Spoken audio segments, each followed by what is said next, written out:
My name is Helen Gardner, and I live in a small wooden house at the edge of Bozeman, Montana. I turned 65 this year. My days pass quietly now. Just me, my easel, and the soft hum of the heater in the corner. I used to teach art at the local high school for almost 30 years. After my husband, Richard, passed away 10 years ago, the walls of this home felt like they were breathing memories. Sometimes, when I close my eyes, I still hear his laugh echoing through the kitchen. My two children, Andrew and Chloe, were my world. Andrew, my eldest, always had big dreams. He became a software engineer, moved to Seattle, and started a family. Chloe, my younger one, works as a school counselor here in Montana. She visits me often, bringing groceries, small gifts, and long conversations over coffee. But Andrew's calls grew less frequent over the years. I told myself it was because he was busy with work and his family, but deep down, I missed being part of his life. Bozeman is a quiet place during winter. The snow comes early and covers everything like a white blanket. I've always loved how peaceful it looks outside my window when I paint. It reminds me that even in silence, beauty exists. My neighbors often ask if I get lonely. I usually smile and say, "Not really," but truthfully, the house does get painfully quiet some nights. Christmas has always been my favorite time of year. Not because of gifts or food, but because it used to be the one time the whole family gathered under one roof. The smell of cinnamon rolls, the sound of laughter, and the joy of togetherness. Those were the moments that made life worth living. This year, I wanted to feel that again. I had already started decorating by the first week of December. The little red ornaments, the old golden star for the tree, and Richard's handmade wooden angel. Every piece carried a story. As I carefully hung each ornament, I thought of Andrew and his two children, Ella and Jack. I pictured them running around my living room, unwrapping gifts, giggling, their faces glowing from the firelight. I wanted this Christmas to be special.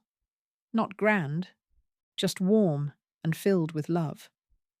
I baked early batches of cookies, wrapped small presents, and made a list of everything I'd need before they arrived. There was something about preparing for family that filled the house with life again. Every candle I lit made me feel closer to the people I missed. I even found one of Andrew's old drawings tucked away in a photo album, a messy sketch of our family he made in third grade. I smiled and placed it near the fireplace. It was my quiet way of telling him, "You're still here, even if miles away." Little did I know that this Christmas, the same love I had nurtured all these years would test me in ways I never expected. By the second week of December, the town had turned into a postcard scene. Snow on rooftops, wreaths on doors, and children building snowmen outside. Inside my house, the air smelled like vanilla candles and cinnamon tea. I had spent days perfecting every corner. The tree stood tall in the living room, draped in twinkling lights that softly reflected against the glass ornaments. I felt like a little girl again, humming Christmas carols while arranging gifts beneath the tree. I bought toys for Ella and Jack, and a warm wool scarf for Andrew's wife, Melissa. For Andrew, I chose a leather-bound planner, something practical but also personal. I wrote a small note inside it. "You've built a wonderful life, son. Never forget the roots that helped you grow." I imagined his face when he opened it, proud, surprised, maybe even touched. That thought alone made my heart lighter. Chloe had already promised to come by for Christmas Eve dinner, but I had secretly hoped Andrew would bring his family too. After all, it had been 3 years since we'd all celebrated together. Every evening, I sat near the window, sipping tea, watching the snow fall, and picturing my family arriving. I could almost hear the laughter, smell the hot chocolate, and feel the warmth of their presence. In my heart, I had already created the perfect Christmas. That night, as I wrote Andrew a text to confirm travel dates, I hesitated for a moment. Should I call instead? Hearing his voice always made me feel closer. So I picked up the phone and dialed his number, smiling as it rang. I didn't know that call would change everything. "Hey, Mum." Andrew's voice came through cheerful but distracted. I could hear children laughing in the background. "Hi, sweetheart," I said warmly. "Just wanted to check what day you're all coming down for Christmas. I'll make your favorite roast chicken." There was a short pause. I heard him sigh softly before saying, Uh, about that, Mom." My heart skipped. "We weren't really expecting you this year." For a moment, I thought I'd misheard. "Oh," I managed to say, forcing a chuckle. "You mean you'll come here instead?" "No, Mom," he replied gently. "It's just, we already promised Melissa's parents we'd spend Christmas there this year. You understand, right?" I stared at the twinkling lights on my tree, the words echoing in my ears. "We weren't expecting you." "Yes, of course," I said quickly, hiding the tremor in my voice. "You go ahead. I'll be fine." "Thanks, Mom," he said, relieved. "We'll call you on Christmas morning, okay?" "Love you. Love you too," I whispered, but the line had already gone silent. I sat there, phone still in my hand, staring at the glowing Christmas tree. The house, moments ago so full of warmth, suddenly felt cold. The lights looked dimmer, the air heavier. I glanced at the neatly wrapped gifts beneath the tree. The planner, the toys, the scarf. They no longer looked like symbols of love. They looked like reminders of distance. I sat motionless for what felt like hours. The only sound was the clock ticking on the wall. I told myself not to cry, that he had his own family now, his own responsibilities. But as I looked around at the empty chairs and the plates I had set aside for Christmas dinner, a tear slipped down my cheek. I whispered to myself, "It's okay, Helen. You've always been strong." But strength felt hollow that night.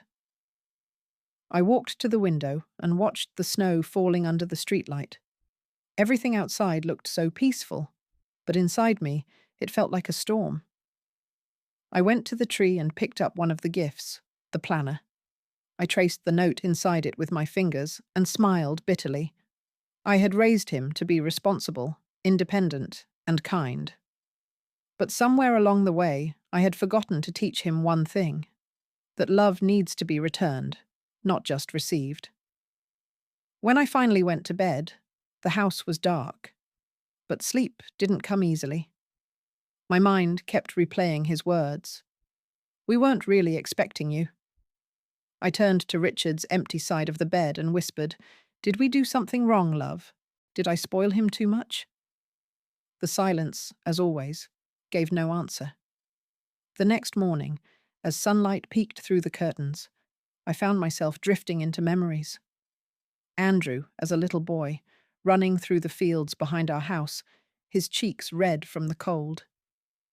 The day he fell from his bike, scraped his knees, and cried until I kissed them better. The nights I stayed awake grading papers just to afford his field trips. When Richard got sick, I was terrified. I still remember sitting in the hospital corridor, holding his hand as he whispered, "Promise me you'll take care of them." And I did. I promised. Even after he was gone, I carried that promise like a sacred duty. When Andrew went to college, I sold some of Richard's tools to help with tuition. I never told him. When he wanted to buy a house years later, I offered part of my savings for the down payment. Again, I never said it was my pension money. It just felt right. A mother helping her son build his future. He had always said, "Mom, you don't have to worry about me," and I believed him. But I still worried, still helped, quietly, because that's what mothers do. As I sat by the window now, staring at the snow-covered garden, I realized something had shifted. All those years of sacrifice, love, and support. They had built his life, but slowly eroded my place in it. For the first time in my life, I wondered, Did I love him too much to let him truly stand on his own? For years, Helen had quietly supported Andrew in ways he didn't even realize.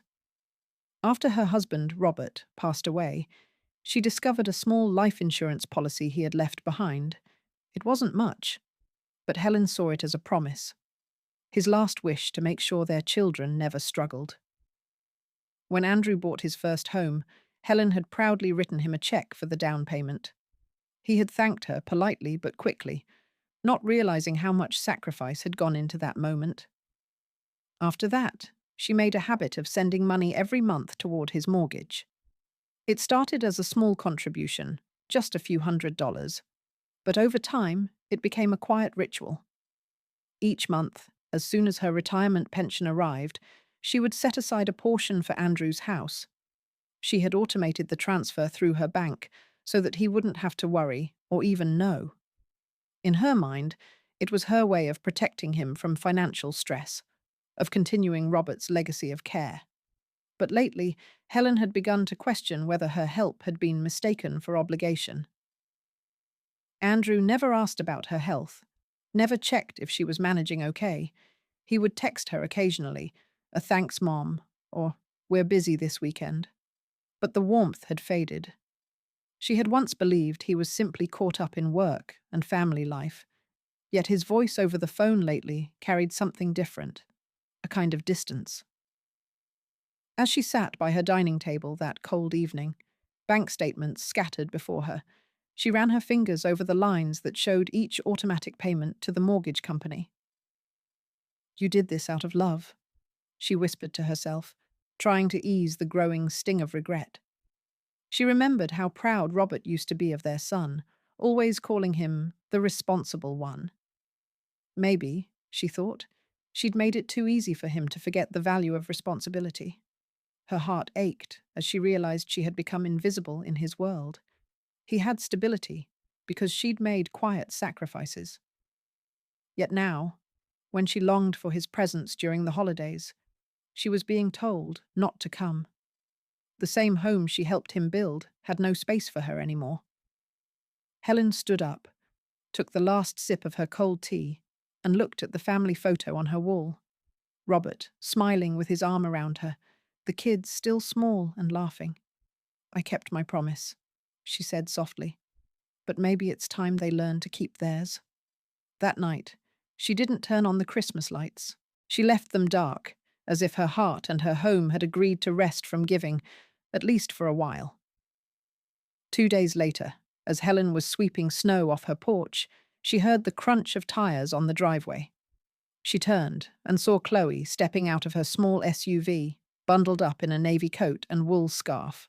Her daughter's visits were always unannounced, the kind of surprises Helen loved. Chloe carried a grocery bag in one hand and a worried expression in the other. "Mom," Chloe said, brushing snow off her shoulders, "you sound different on the phone." "I wanted to check on you." Helen smiled faintly. "You shouldn't have bothered, sweetheart." "I'm fine," but Chloe knew her mother better than anyone. She put the groceries down on the kitchen counter and began unpacking them. Bread, soup, tea, and Helen's favorite blueberry muffins. "You always say you're fine," Chloe said, "but your voice tells another story." After a few minutes of silence, Helen finally told her about Andrew's call, about how he said he wasn't expecting her for Christmas, about how she had pretended to be okay when she clearly wasn't. Chloe's eyes hardened with disbelief. "He said that to you? After everything you've done for him?" Helen tried to defend him. "He's busy, honey. You know how work is for him." But Chloe shook her head. "No, Mum. That's not an excuse. You've spent your whole life putting everyone else first. Dad, Andrew, even me. When do you start putting yourself first?" Helen fell silent. The words hit harder than she expected. Chloe sat beside her, taking her hand. "Mum, you taught me that love means showing up for people. But love also means knowing your worth. You don't deserve to be an afterthought." Tears filled Helen's eyes. Chloe pulled her into a hug. For the first time in a long time, Helen let herself cry. not from sadness, but from the weight of realizing how long she had ignored her own heart. That night, they made soup together and ate in front of the fireplace. The house felt warm again, not because of the heat, but because Chloe's presence filled the emptiness Andrew had left behind. Before leaving, Chloe kissed her mother's forehead and said, "Promise me you'll stop giving so much to people who give you so little." Helen nodded quietly. That promise would stay with her longer than Chloe could imagine. When Chloe left, the silence returned. But this time, it wasn't peaceful. Helen sat by her window as snowflakes drifted down, watching them melt on the glass. Her mind was a storm of questions. Had she failed as a mother? Had she made her son too dependent on her kindness? Each time she tried to justify Andrew's behavior, a sharper truth followed. She remembered birthdays he had skipped, the Thanksgiving dinners he missed because work was too hectic, the Mother's Day card that arrived without a signature last year. She had ignored every small sign because her love was louder than her pain. That night, she opened her journal, the same one she had kept since Robert's passing. The pages held years of reflections, from her grief to her quiet joys. She flipped through and stopped at an old entry. A mother's love should lift her children, not carry them forever. She stared at the words for a long time. They no longer felt like just advice. They felt like a warning she had ignored. Helen couldn't sleep. The ticking of the clock seemed louder than usual, each second echoing in her chest. She thought about Chloe's words. "When do you start putting yourself first?" and wondered if it was too late to learn how. At one point, she walked into the living room, where her Christmas tree stood half lit. Only one side sparkled. She unplugged it completely, whispering to herself, "I don't want to pretend everything's bright when it isn't." The next morning, when the first sunlight touched her window, she made a decision. Quiet, firm, and long overdue. She would stop financing Andrew's comfort at the cost of her own peace. For once, she would do something not as a mother, but as Helen. Helen spent the morning in her robe, sipping hot tea and staring at her laptop screen. Her fingers hovered over the cancel payment button on her bank's website. It wasn't easy. That little transaction symbolized more than money. It was her connection to Andrew, her way of still being part of his life. Her hands trembled as she remembered the day she set up the transfer. Andrew had just bought his home with Melissa, and she had promised herself that no matter what, she would help them stay secure. "You're doing this for family," she had told herself back then. But now, as she looked at the same recurring payment, she realized she was doing it out of fear. Fear of losing relevance, fear of being forgotten. She took a deep breath, whispered, "You've done enough, Helen," and clicked cancel. The screen blinked for a moment, then confirmed.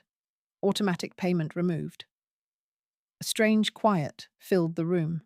It wasn't emptiness. It was release. She sat back, closed her laptop, and felt something she hadn't in years. Strength. For the first time, she wasn't waiting for anyone to appreciate her love. She was choosing herself. The rest of the day, she moved slowly through her home, dusting shelves, making lunch, and writing a short letter she never intended to send. It read, "Sometimes love needs boundaries to stay real." She folded it neatly and tucked it inside her journal. That evening, she stood by the window, watching snow blanket the street. She thought of Robert and smiled faintly. "You always said I was too soft," she whispered. "Maybe it's time to prove you wrong." Christmas morning arrived with a quiet snowfall. The town outside looked like a postcard. Snow-covered roofs, children laughing in the distance, carolers' voices faintly echoing through the cold air. Inside, Helen's home was calm. No phone calls, no laughter, no guests, just her and the crackling fireplace. She brewed hot cocoa, placed 2 mugs on the table, one for herself and one beside Robert's photo. The empty chair beside her no longer felt sad. It felt like company. "Merry Christmas, my love," she said softly, raising her cup. For the first time in years, she wasn't waiting for anyone to make the day special. She had cooked herself a small breakfast, wrapped a blanket around her shoulders, and let the memories of old Christmas mornings play in her mind like a quiet movie. There were no gifts under the tree, but there was peace, the kind of peace that comes only after letting go. Helen looked out the window at the world she had spent so long giving to. Her heart whispered a truth she finally believed. She didn't need to be expected to belong. She already did. That morning, the house didn't feel empty. It felt whole, because she finally was. A week after Christmas, Helen was sitting at her kitchen table, reading through her art magazine, when her phone began to ring. The familiar ringtone made her chest tighten. She glanced at the screen. It was Andrew. For a moment, she hesitated. She hadn't heard from him since that painful conversation before Christmas. Taking a deep breath, she answered. "Hey, Mom," Andrew began, his voice hurried, slightly anxious. Uh, did something happen with the mortgage?" "The bank called me this morning, saying the payment didn't go through." Helen remained silent for a second, watching the snow fall outside her window.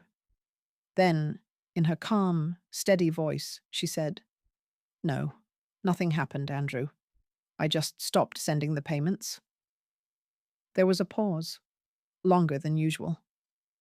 "Wait, what do you mean you stopped?" "Mom, you can't just—" Helen interrupted gently. "I can, sweetheart." And I did. On the other end, Andrew exhaled sharply. "Mom, are you okay? Did someone tell you to stop? You know I really count on that money." "That's exactly what I'm realizing," Helen replied, her tone steady, though her hands trembled slightly. "You've been counting on me, when you shouldn't have to anymore. I've been helping with your mortgage for years, Andrew. It's time you take care of it yourself." There was silence again. Helen could almost hear him processing what she'd said. Finally, his voice softened. "I didn't even know you were doing that every month." You've been paying my mortgage?" "Yes," Helen whispered. "Since your father passed away. It was his savings, and I wanted to make sure you were okay." Andrew's tone shifted, the defensiveness giving way to guilt. "Mom, I didn't know." "Why didn't you tell me?" "Because I wanted to help," she said, looking at her reflection in the window. "But love shouldn't feel like a debt, Andrew.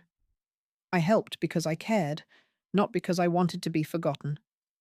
For the first time in a long time, there was a pause filled not with tension, but realization. Andrew didn't argue. He didn't defend. He simply said, "Mum, I'm so sorry." Helen's eyes watered, though she kept her voice soft. "I know you didn't mean to hurt me, son, but I needed to stop before I lost myself completely." When the call ended, she placed the phone down and stared at the quiet around her. She didn't feel broken anymore.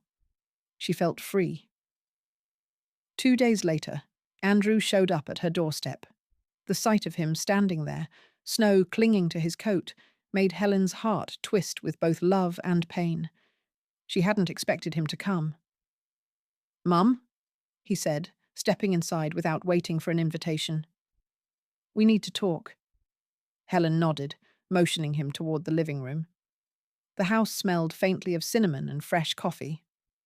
She poured 2 cups and sat across from him. Andrew looked uncomfortable, his hands clasped tightly. "You should have told me, Mum. I didn't know you were helping all this time. I feel like the worst son in the world." Helen smiled faintly. "You're not the worst, Andrew. You just forgot how much love costs." He looked down. "I guess I took things for granted. When you told me not to come for Christmas, it wasn't supposed to sound like that. Melissa's parents invited us early, and I thought you'd be okay. You always are." "That's the problem. Helen replied softly. You think I'll always be okay no matter what. But I'm not made of stone, Andrew. I get lonely. I get hurt. Andrew's eyes welled up. Mum, I'm sorry. I didn't mean to make you feel like you weren't part of my life. Helen reached across the table, touching his hand gently. Apologies are good, son. But change is better. I don't want your money or your pity. I just want your presence, your time. For a moment, neither of them spoke. The warmth of the coffee, the soft ticking of the clock, and the heavy silence between them said what words couldn't. Finally, Andrew nodded. You're right. I've been distant. I thought providing for my family was enough, but I left you behind in the process. Helen smiled through her tears. You're learning, and that's all that matters. As he got up to leave, he hugged her tightly, the kind of hug she hadn't felt from him in years. For the first time, it didn't feel like she was giving love. It felt like she was receiving it too. The following weekend, Chloe arrived again, this time with a bag of groceries and 2 paintbrushes. Mom, she said cheerfully, I thought we could paint today. It's been ages since we did that. Helen smiled, her heart lighter than it had been in months. The 2 women set up their easels by the big window that overlooked the snowy backyard. The soft afternoon light filled the room as they painted quietly, Helen working on a landscape, Chloe on a portrait of her mother. Andrew came by, Helen said softly. Chloe stopped painting for a moment, looking curious. Really? How did it go? Helen's eyes softened. Better than I expected. He apologized. I think he finally understands what I've been feeling all these years. Chloe smiled knowingly. Good. He needed to. You've carried him long enough. They painted for hours, laughing, reminiscing, sometimes sitting in comfortable silence. Later that evening, they cooked dinner together, roasted vegetables, warm bread, and the blueberry muffins Chloe had brought earlier. The house smelled like family again. As they sat by the fireplace after dinner, Chloe leaned her head on Helen's shoulder. You know, Mum, she whispered, you raised us to love hard, but maybe now it's time for you to love yourself just as much. Helen's heart swelled. She hadn't realized until that moment how much she'd needed to hear those words. The emptiness she had felt on Christmas morning was gone. In its place was something new, strength wrapped in peace. That night, as Chloe left, Helen hugged her tight. You're my anchor, she said softly. Chloe smiled. And you're my home? 2 months later, on a cold February morning, Helen received an envelope in the mail. The handwriting on the front made her heart skip. It was Andrew's. She sat by the window, carefully opened it, and began to read. Dear Mum, I've thought a lot about our conversation. I realized how much you've done for me, without ever asking for anything in return. I was so busy trying to build a life that I forgot the person who built me. You were my safety net for too long, and I leaned on it instead of standing tall. I'm taking full responsibility for my mortgage from now on. I want you to use your savings for yourself, travel, paint, live the life you deserve. Melissa and I also wanted to say, we missed you last Christmas. We're hoping you'll join us this year. The kids are already asking when Grandma's coming. Love, Andrew. A tear rolled down Helen's cheek as she read the words. Inside the envelope was a family photo. Andrew, Melissa, and their 2 children smiling in front of their home. On the back, a note. This house stands because of you. Helen placed the photo beside Robert's picture on the mantel, her heart full. It wasn't the apology that moved her. It was the growth behind it. That evening, Helen lit a candle and sat quietly by the fireplace.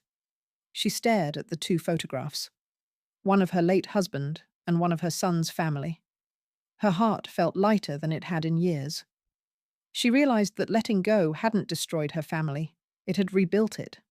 Boundaries hadn't created distance, they had created respect. She smiled, whispering to herself, "Love isn't about how much you give, it's about how deeply it's shared." Outside, the snow had stopped falling. The world seemed calm, as if even nature had paused to listen. Helen closed her eyes and took a deep breath, feeling peace bloom inside her chest. Love should be mutual, not one-sided.